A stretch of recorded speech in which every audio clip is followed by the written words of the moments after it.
More often than not, if you have been trying to solve your customer experience challenges because you know that it's going to not only improve customer retention, it's going to attract new customers, and most importantly, it's going to set you apart in the marketplace. You've likely had a conversation with a consultant whose biggest advice is let's change everything at one time, which is completely irrational and not going to happen. And if that's been the case, you may be thinking to yourself, like, my staff is already overworked. They already have so many things going on. We don't even have time to catch our breath. How are we going to change what we're doing, even though we know we need to change it? I don't see the capability or the scope here for us to do that. And yet, most consultants are going to come in and say, okay, well, you just need to get everybody on board and you need to train them all to do, this exact thing. And you need to personalize every single interaction. And let's just kick this thing off and change everything all at once. Well, in the meantime, your staff is like, yeah, no, like I really actually just want to eat lunch. And right now that's my priority because I don't even get a lunch break. So if that's you and that's been your experience, and stay tuned to the video because I have a sure proof 3-step plan to get things rolling in the right direction so that you have a long-term plan to improve customer experience and become the luxury brand of your industry. Because luxury brands don't just appear one day. It's not just something that you decide, oh, I'm going to do that. And then you plug in a power cord and all of a sudden you're a luxury brand. It doesn't work that way.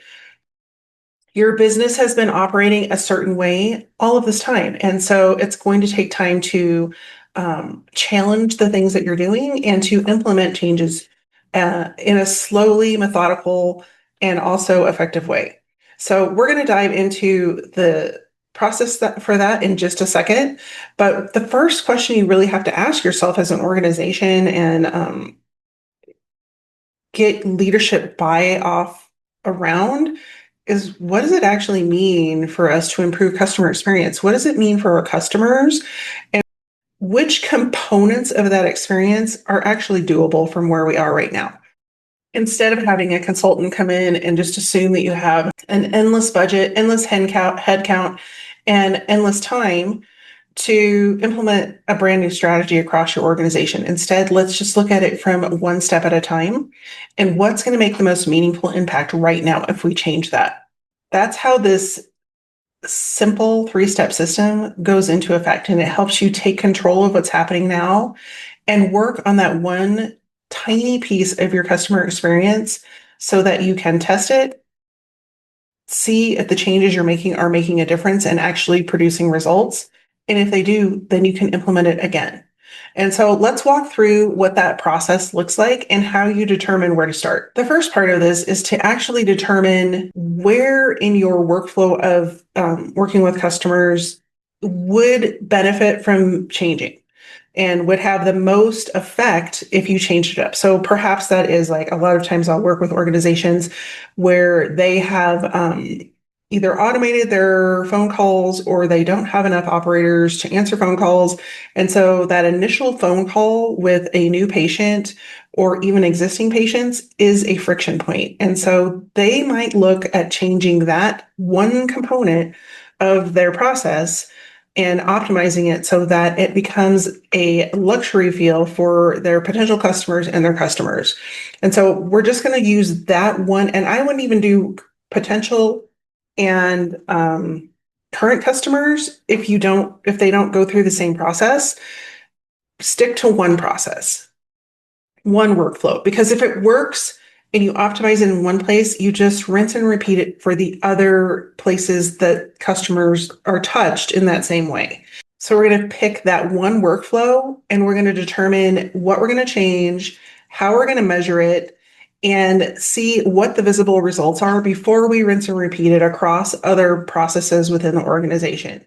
So how do you pick that workflow? How do you know which one is the most important? The first component to look at when you're determining which workflow you want to improve is visibility. And the reason that you want to look at visibility is because the more visible a process is when you change it, the more likely people are going to notice. It just makes sense. So whether that's clients and potential patients or current patients, whether that's your team, whether that's upper level management, When the process is changed and the impact is positive, and the more people that see it, the more likely you're going to get buy-in to change other processes, which is really the point of all of this.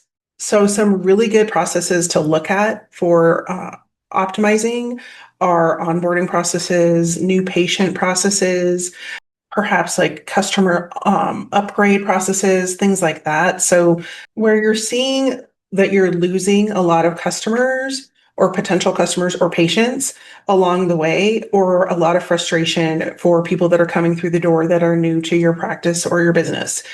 Look at a process. It's like, okay, when you have a new client coming in or a potential new patient, what does that onboarding look like for them? Is it messy? Is it complicated? Is it causing them to have to repeat information, repeat things that they've already said? And is it at what point no longer a viable high-end experience for them? And if the answer is like step one, when they pick up the phone to call our office, then you should start there, because you're not going to be able to expand on a high-end luxury experience if the person answering the phone is turning them off to your brand and your business right at the get-go.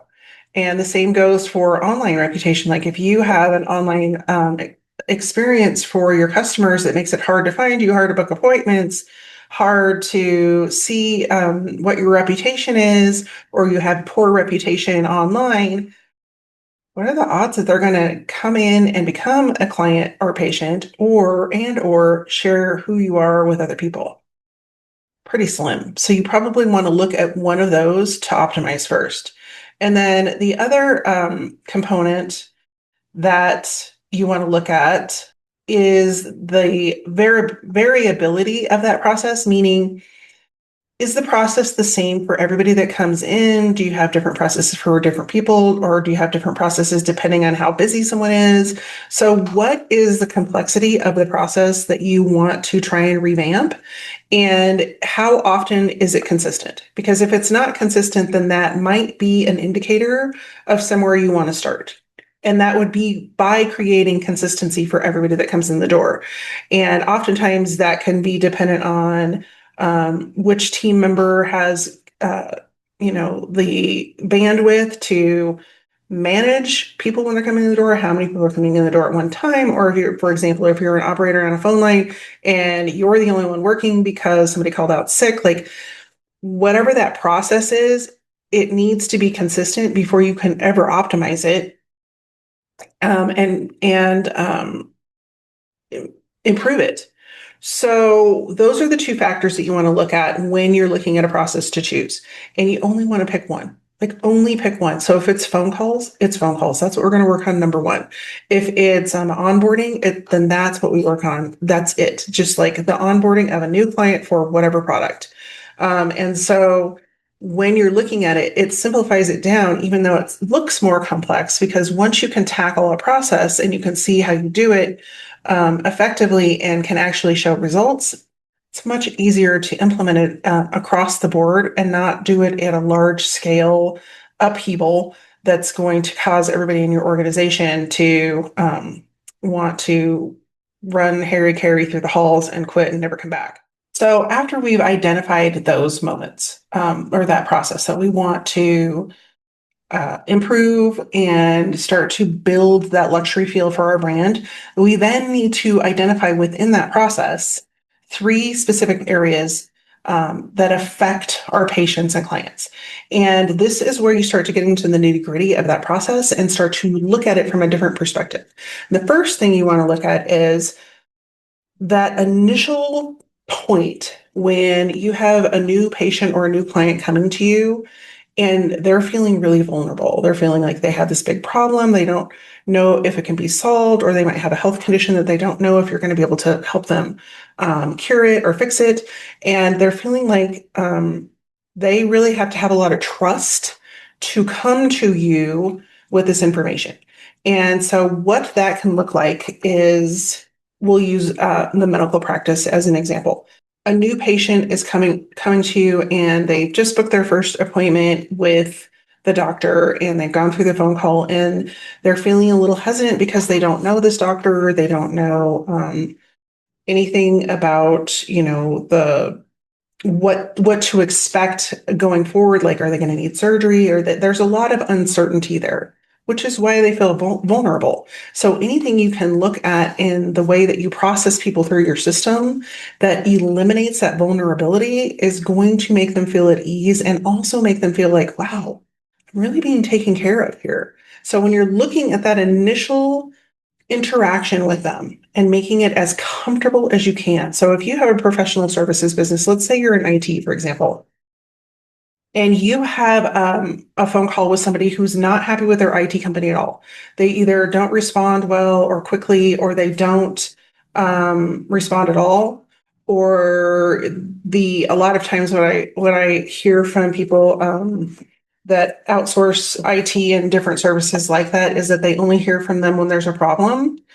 And so often people are very frustrated because they don't know what's going on. They're worried that their data isn't safe. They're worried that if their computer goes down, it might be weeks before they get it back. There's a million different things. So anything you can do within your process for that very first interaction that says, hey, this is how we work with people. And just to outline the process of, we make sure that you are taken care of 24 hours a day. There's always somebody on the team that can answer questions if you were to have an emergency like a fire or theft or something like that. We consistently have communication, whether if it's through our chat bot or email or phone or whatever it is you do, but just laying that out there right away so that they know that the things that they're worried about happening that are happening now to them are going to be eliminated, even if they don't know the whole entire way you're going to do that. If you can set the stage for you're going to be taken care of in a way that you've never been taken care of before, you are much more likely to start to build that luxury feel for your brand. Then the second moment of that process that you really want to take into consideration is when really the rubber meets the road. So you've promised them something with that initial phone call, whether it's like, we are going to get you in to see the doctor really efficiently and quickly, and this is what you can expect at that appointment. Or it is, we have an onboarding call with our clients, and this is what it looks like when we go through that onboarding process, and we make sure we answer all your questions, et cetera, et cetera. But what I mean by this is when the rubber meets the road is that you've made a promise to them in that initial moment of this process. And then when the time comes for you to fulfill on that promise, you have to look at, are you actually fulfilling on the promise? So for example, if you're promising them an efficient visit to the doctor at that initial appointment, are you making them fill out additional paperwork? Are they having to wait 45 minutes because the doctor's running behind? Are you communicating if there's something that's out of the office's control, like the doctor got stuck in surgery and so he's running behind? Did you communicate that to them before they got there? Because if you didn't, then you've already gone back on your word and you're not living up to what you promised within your luxury and brand, your high-end brand experience. Everybody can say they're high end and they want to offer a luxury experience, but at the end of the day, if your words don't and your actions don't align, you're not delivering something you promised. And people know it and they realize it, and it will either make or break that relationship in an instant. So identifying that second moment, the moment where people can fall off and things can shift and change just that quick, is going to help you know where to focus in your process for improvement and to actually deliver what you're promising. And then the third moment of that interaction or that process is ultimately how they feel about you and your organization and what they would tell other people. What are they going to tell their best friend about their visit to the doctor on the way home, on the phone call they make on the way home, or a family member? Are they going to say, hey, what's so great? I got in right away. I didn't have to answer any questions. The doctor, he knew what was going on with me. He knew all the right things to ask. They got me scheduled for whatever, let's say it's surgery. They got me scheduled for surgery in 2 weeks. I'm a little worried about that, but they said that there isn't going to be a problem. Like if we have anything that comes up that is unexpected, they have resources that they can direct me to. And so I feel really confident about this decision. And I would probably tell other people about them. Or was it, oh my God, I had to sit there and wait forever. I used half my phone battery because I was just trying to find something to do. And I kept having to text work and let them know I was going to be late. And I had to fill out the paperwork 5 times. And the doctor had no idea what was going on with me. And so then I had to repeat everything to him. What is the likelihood that they're going to share your office or your, service with somebody else? Probably slim to none. And that if we're looking at the example of the IT company, and you've made these promises of how you treat people, but then at the end of the day, they've signed the contract, they're ready to move forward, and then they get this, generic onboarding email with a PDF attached, and then they don't hear from you for 2 weeks. So, until you're actually there to help them complete the changeover from their previous IT company, they're going to be like, what's going on? Like it just leaves so much uncertainty for them that they're starting to doubt their decision. They're like, oh man, this is going to be just like the other company. And I thought they were going to be different. Or does it look and feel different? And how are you going to improve it? So those are the 3 moments that you want to take a look at within that initial process. And you can see that each process is going to have to go through this same criteria. So once you go through it with one of your processes, it makes it easier for you to identify those moments within additional processes. So let's use some examples of how this was implemented. So this organization, typically for their onboarding process, we're going to say that's the one they decided to fix, currently look like this. They had 20 people on their team. They would bring on organizations, and they really didn't have a process in place for how to onboard them. They just had a generic email that went out sometimes, didn't really go out all the time. And then sometimes the onboarding or the new clients would be shifted between techs. And so they would be trying to email back and forth whatever information. And the client was just kind of shuffled around between people. They felt like they didn't know who they were supposed to be talking to. And once the contract was signed, they kind of felt stuck. And it just was not going well for either the organization because it felt very chaotic and nobody knew what they were supposed to be doing or how to take care of these people. And then for the client, they were feeling like, oh, what did I just sign up for? And so that's the precursor situation. And that's the process they decided to improve, was like client onboarding had to be fixed because this is where they were losing people. This is where people were leaving poor reviews about their service. And it's where their referrals were drying up because people would send them people, say they're so great. And then they'd have this experience and they're like, yeah, they're not that. They're not all that in a bag of chips for sure.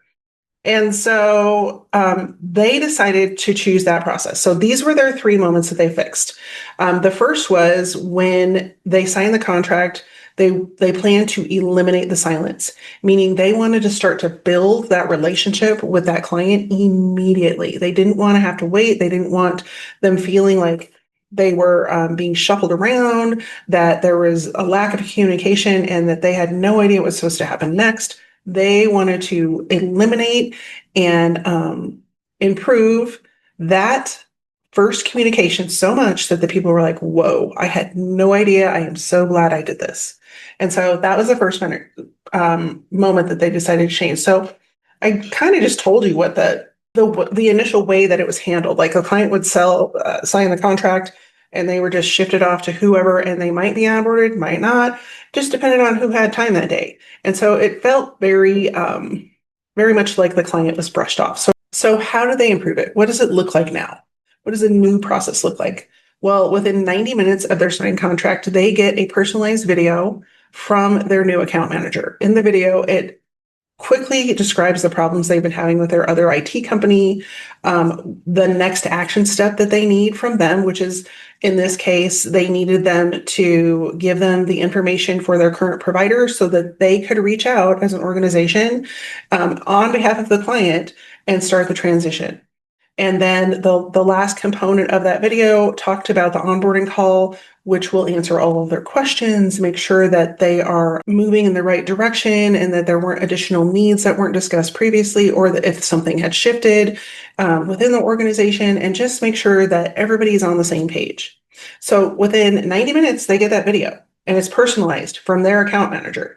Now, if you're already freaking out, like, we can't make personalized videos, that takes way too much time, stick with me. I'm going to talk to you a little bit later in the video about how to make that happen quickly, easily, and also make it so that it is systematized automatically, and you don't have to panic about how this comes out with your team having to do extra work. And then again, within that 90 minutes to 2 hours, they have a calendar invite for the onboarding call. And then they have a questionnaire that they send the new client that has 47 questions on it that they need to have answered in order to make sure that all of their IT information is documented somewhere, so that if they have any questions later as they start to implement the changeover, they don't have to keep bothering the customer. And so it took them some time to create that questionnaire, and it's all automated so that once it's in the system, everybody in the organization has access to it. The client has a copy, and everybody is kept in the loop. So that's step one of the process that they fixed. So that first moment where the client is starting to be onboarded, they fixed that and moved into the second moment. So that's what they fixed in that first moment. And so you might be wondering, like, okay, so that sounds great. Did it work? It absolutely worked. The clients felt like they had momentum immediately, like they were moving forward with a company that they could trust. They knew what they had to do. They knew what was coming, that they were going to have this great onboarding call. And they knew that this company meant business because they had a 47 question intake that they needed from their new client in order to make this process really smooth. And so when they had the opportunity to, be asked about it later, they're like, oh my gosh, I had no idea that you needed this much information. It was so like fly by the seat of your pants with our previous company. It was so nice that you guys thought through all this, that you actually sat down and you wrote it all out and you created this document that we could go and check items off from. And it just made it so much easier for us. And what did it cost them? What was the investment for the company? Well, it was that 90-second video that really paved the way for creating a unique experience for people. And it took them such a little amount of time to do this because the video was pre-recorded. All they did was switch out the introduction so it was specific to the client. They had an automatic appointment booking that happened with a link that went out in the email so they could book their appointment, and the email was automated. So it cost them setup time to do this, but then when it came to having this go out to every new client once they signed their contract, it was a no-brainer. It just went out and it did its thing. And so it made it so easy for them to look like they were giving their all without spending hours and hours and hours doing this for every new client. Exponentially grew their business, as a side note. So then they looked at moment number two. And the second moment in this process for them was that kickoff call. And so they were meeting with their clients, but it was very sporadic. It might not always be with the same team member. There was a lot of changeover. It was very discombobulated. They'd often asked for information, but didn't get all the information. So then they had to go back and forth. And the client was just like, what the heck? Like, this place is a mess. And they were wondering, do they even know what they're doing? And so when you are entrusting something like IT to an organization, you're like, they better know what the hell they're doing, because if they don't, I'm not trusting them with my tech, because we all know what it looks like if tech goes down. So how did they change it? You might be wondering. Well, the process to change this over was actually pretty simple. They had all kinds of notes, including that questionnaire that they had the client fill out ahead of time, put into their CRM. It's all tracked in there. The questionnaire is in there, and it's auto-filled all the information that it needed to be, so the account manager could go in right away and refresh what was going on with this customer, make sure that there wasn't something missing, and notice any comments or questions that were added to the questionnaire that needed to be answered on this call. And so that account manager was so prepared for the meeting that when he went in, he knew their business inside and out. And then the other thing that that client manager did was to open the conversation with the question, has anything changed since we completed this initial paperwork? Because it might be up to 2 weeks before they have that conversation, or sometimes longer, depending on the client's availability. And so by opening with that question, they are more easily apt to be able to address concerns or changes or anything that was unexpected. And then they can document that as well into the CRM so that if for some reason that account manager is on vacation or they're out sick, somebody can step in and know exactly what's going on. So that CRM made their life so much easier. And it made it so that they really looked like they had their act together in front of the customer. In the meantime, the customer feels heard. They feel like somebody's actually paying attention to their business. They feel assured in their decision, and they feel confident in going forward with the transition to this new company. So at the end of the day, they have already started to build the trust with this company, and they haven't even started implementation yet.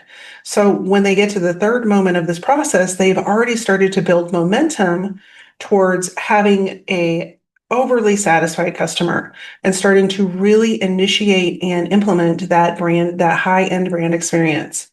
What did it cost the company to do this? Well, it cost them 15 minutes for the account manager to go in and review and create, questions that they might have had about the information in there and get familiar with the new client.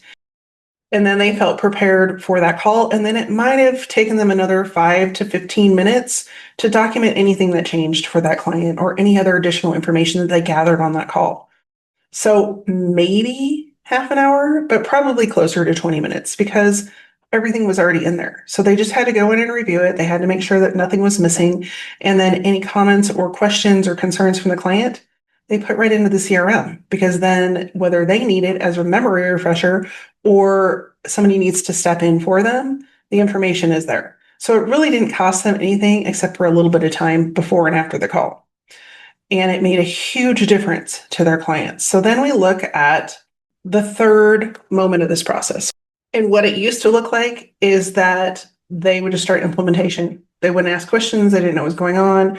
If they ran into a problem or a hiccup, then they might reach out. And the client was just thinking, okay, well, they haven't reached out, so they must not need anything from us. No news is good news. In the meantime, like things could be completely haywire. They don't have the information they need. And the first interaction that they actually have with the organization is when something goes wrong. And nobody wants to have that be your first interaction with a customer because then they're mad. Why would you want that to be your first interaction? Versus having that kickoff call has laid the groundwork in moment two so that when the implementation actually starts and you start rolling it out, it's going very smoothly. And if you do run into a challenge or something that was unforeseen, you already have rapport built with that customer, so you can reach out and say, hey, Phil, we're doing your implementation. We got to this point, and I'm not seeing anywhere in the survey you filled out or in the conversation that we had that this person that works remote needs to have whatever it is for their IT needs. Did that happen to get missed on some of the paperwork? Did we miss it? Like, we just need some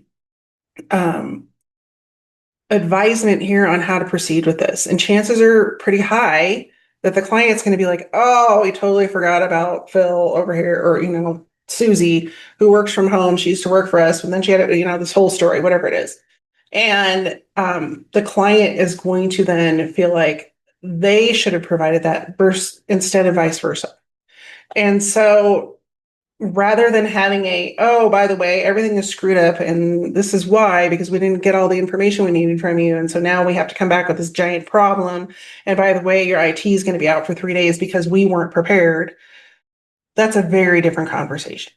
And so when you are implementing, a major transition like IT, having a process within the process that communicates with the client so they know what's happening along the way is even more emphasis on how you're taking care of them and are going to continue to take care of them. So for example, like maybe day 3, they get a personalized message that says, hey, this is what we've so far been able to tackle and where we are in the process. And this is the expectation of when we think things will be completed.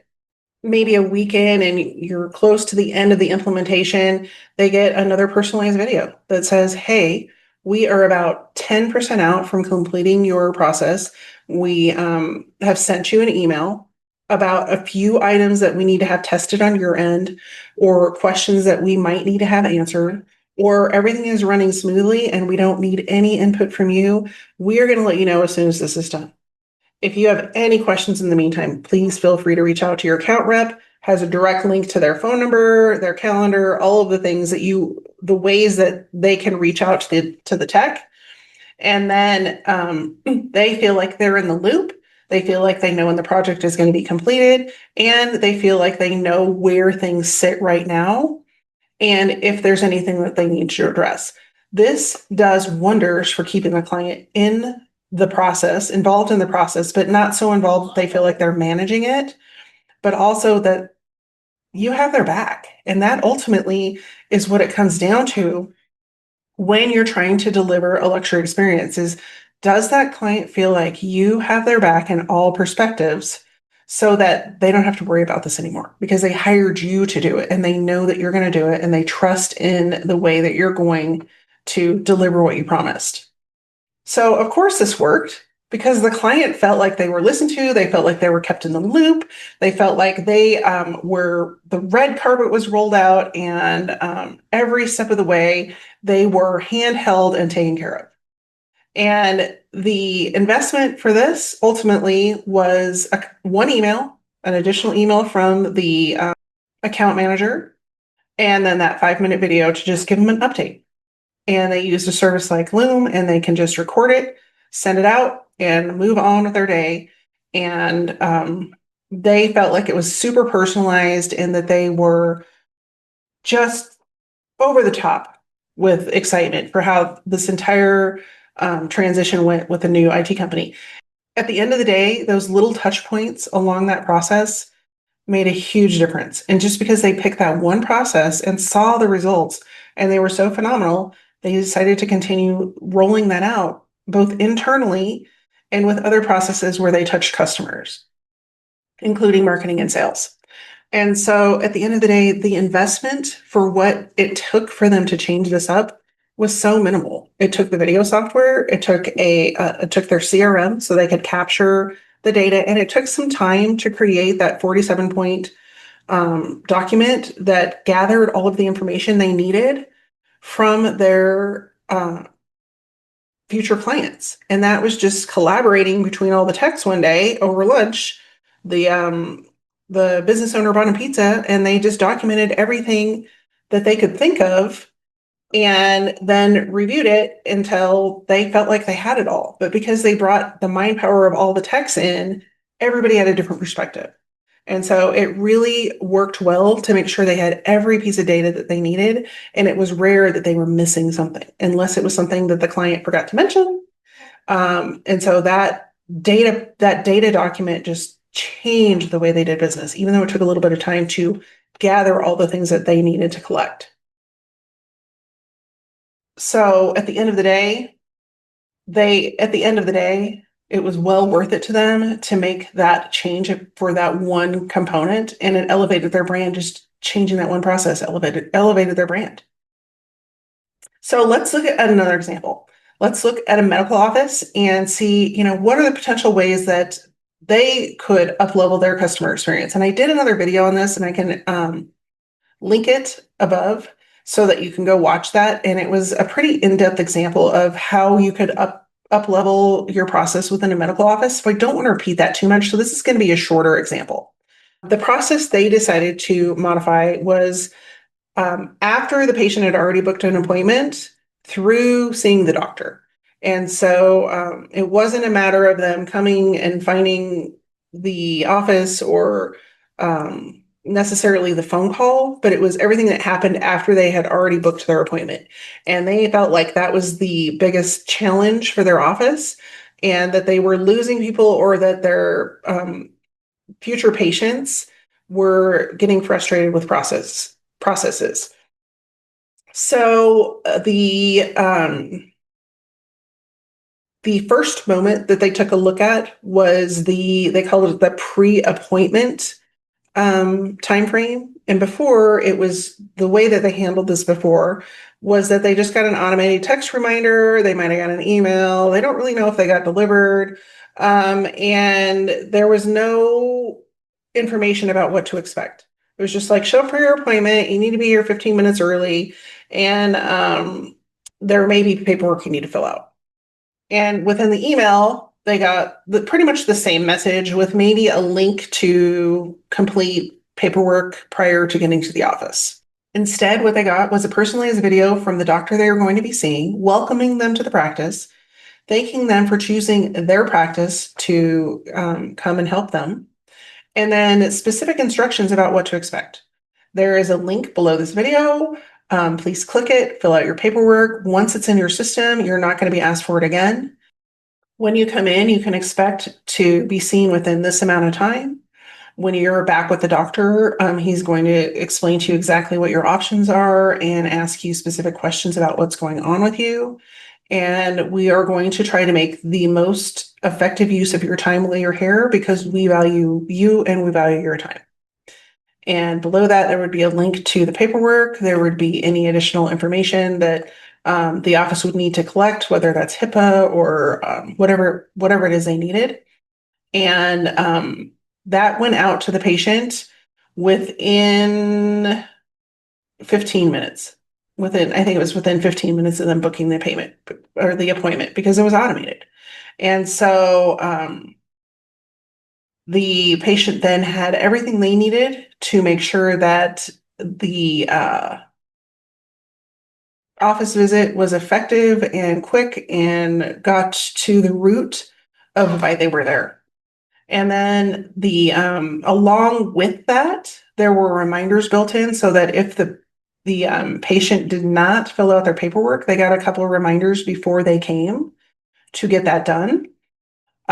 Because it's easier to fill out paperwork at home than it is to try and do it in the office, because a lot of times you don't have all of the information you need. And so they wanted to give them a reminder to make sure that that got done ahead of time, because one of the problem areas was that people were coming and their paperwork had not been submitted. Now, that leads us to moment number 2, which was when they arrived in the office. And if they happen to be an older person who struggled with technology and they couldn't fill out that paperwork, previously they were just handed a clipboard and said, fill out the paperwork. And then somebody had to type it in, and it was making extra work. And they were just sitting in the waiting room, waiting for the doctor, hoping he was running on time. Usually he wasn't. Nobody communicated. It was kind of a mess. So instead of being, shuffled into a waiting room, the new experience was they were greeted by name. If they had paperwork or things that needed to be addressed, they were assisted with that so that it could be done quickly and efficiently.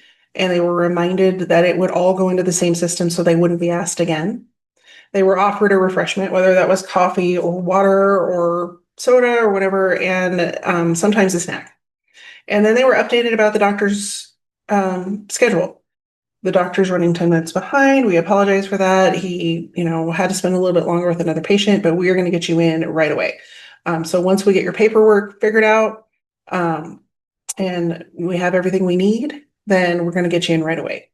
And if you, for some reason, can't wait that 10 minutes, we can go ahead and reschedule you. And if not, then enjoy your refreshments. We'll be right with you. And what that did for the patient is it let them know what to expect. And it also gave them control. Like now they knew they had 10 minutes to go to the bathroom if they needed to, or look up their insurance information that they didn't add in there, or whatever it was. And it just offered a little bit of comfortability to them so that they didn't have to worry about being rushed, or even more like if they had something going on after the appointment, that they were going to have to be late. whether that was picking up a kid or maybe they had, a lunch appointment or they had to get back to work or whatever it was.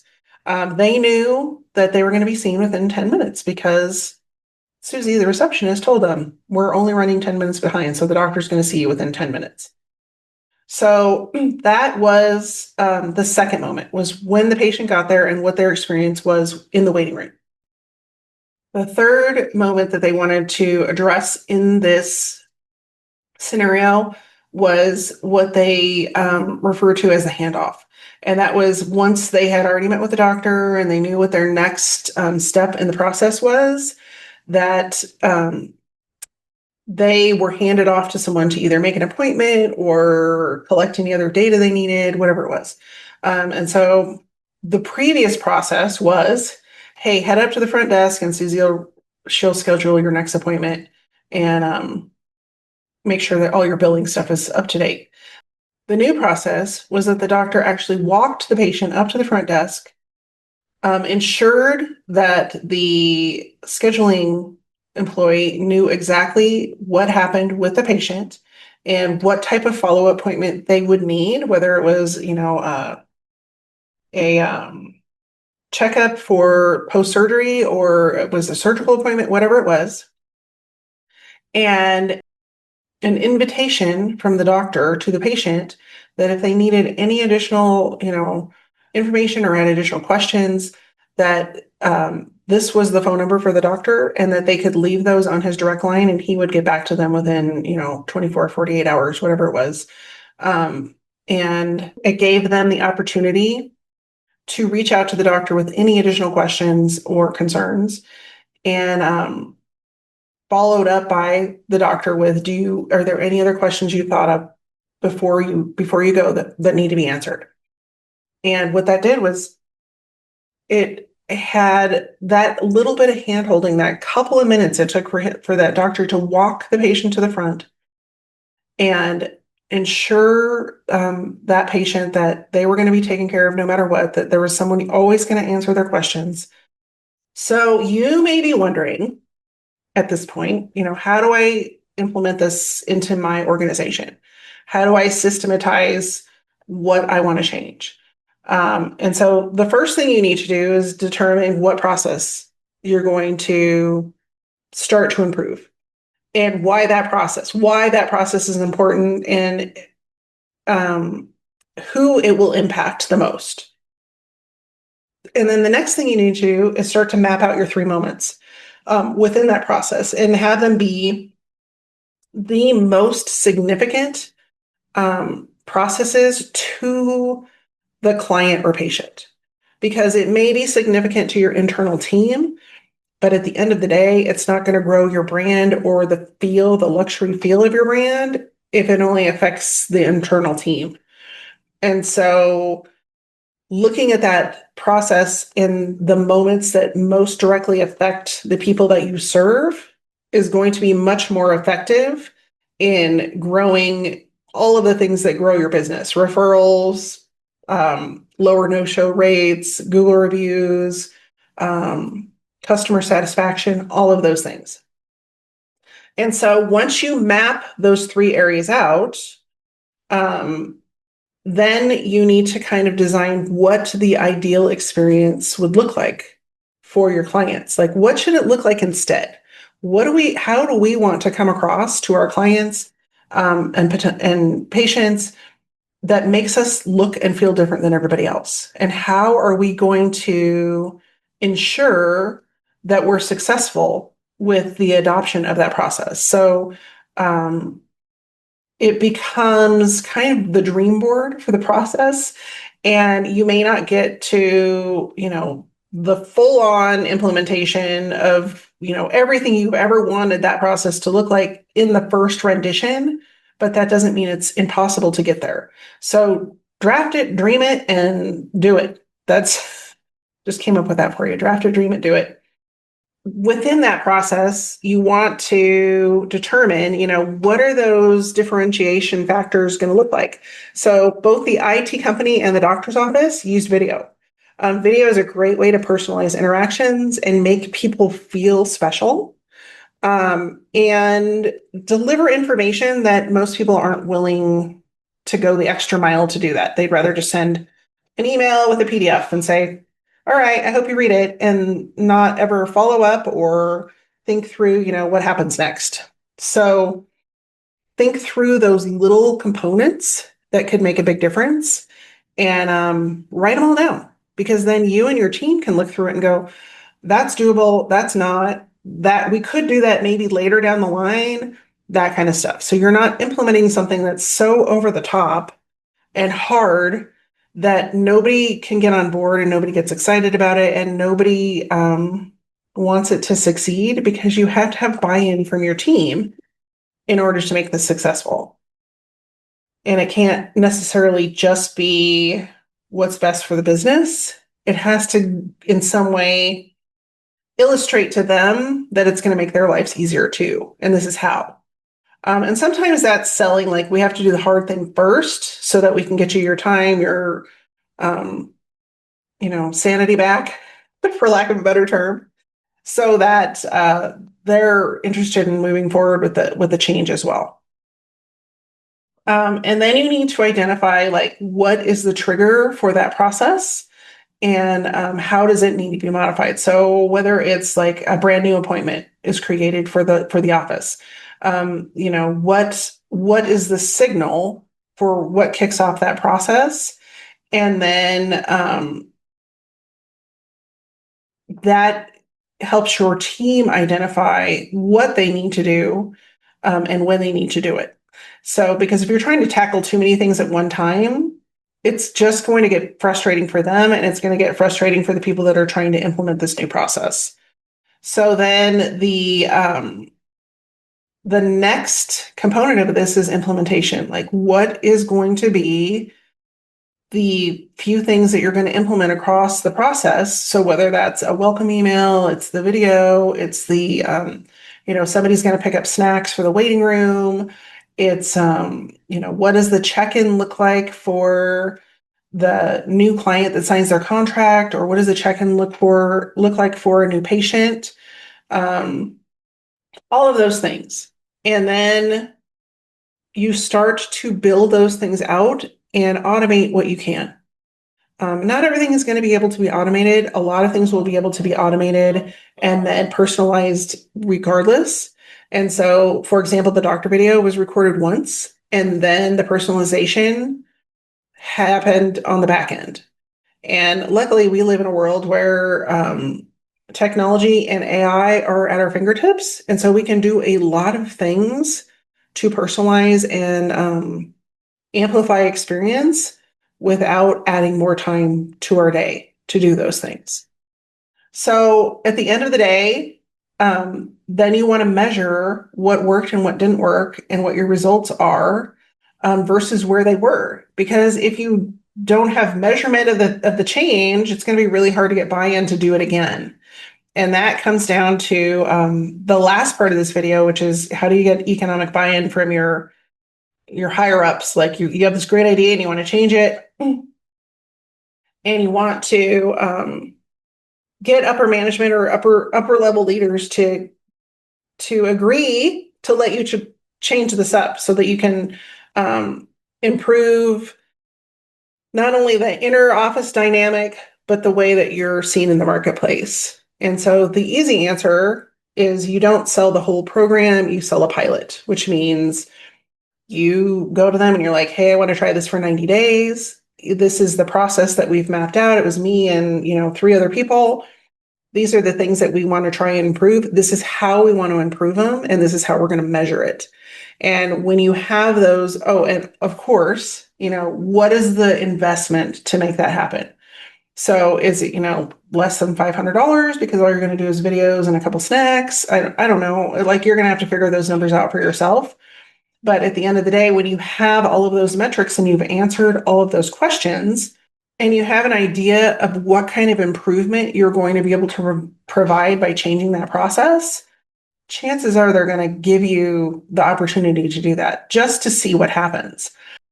So one of the most important metrics that you're going to want to include is, tracking. You want to track, like, what was happening before, what's happening now, how much time it's saved, whether your Google reviews improved, whether customer referrals have increased, how many no-shows you have versus before and after, and like what's the employee morale and culture like, has that changed as well, things like that, so that you have metrics to show the higher ups when this works, that it did work and that you now want to try it in a different place, and improve the organization overall. So all of that to say, if this has been valuable to you and you're thinking, wow, there are so many things we can improve, I have no idea where to start, I don't know what process to look at, there's no way I'm going to be able to identify those 3 moments on our own. Like there's just too many moving parts and I am already overwhelmed. Well, the good news is that you can book a 30-minute free call with me and we can look at those things together. I have the link for that call below this video, and I'm happy to hop on a call with you and maybe a couple team members, and we can start to take a look at it and see, where are the things that would be the most beneficial to improve or change. So if you've made it this far, thank you so much for spending time with me today. I appreciate you tuning in. And I'd like to know in the comments below from you, like what you are looking at changing. What's the number one process you think you might change in your organization? And where do you think you're going to get stuck along the way? In the meantime, if you've enjoyed this video, please give it a thumbs up or a like because YouTube likes that and so do I. And I appreciate you. I appreciate you liking the video and for tuning in each week, and I'll see you next time. Take care, be well, stay safe.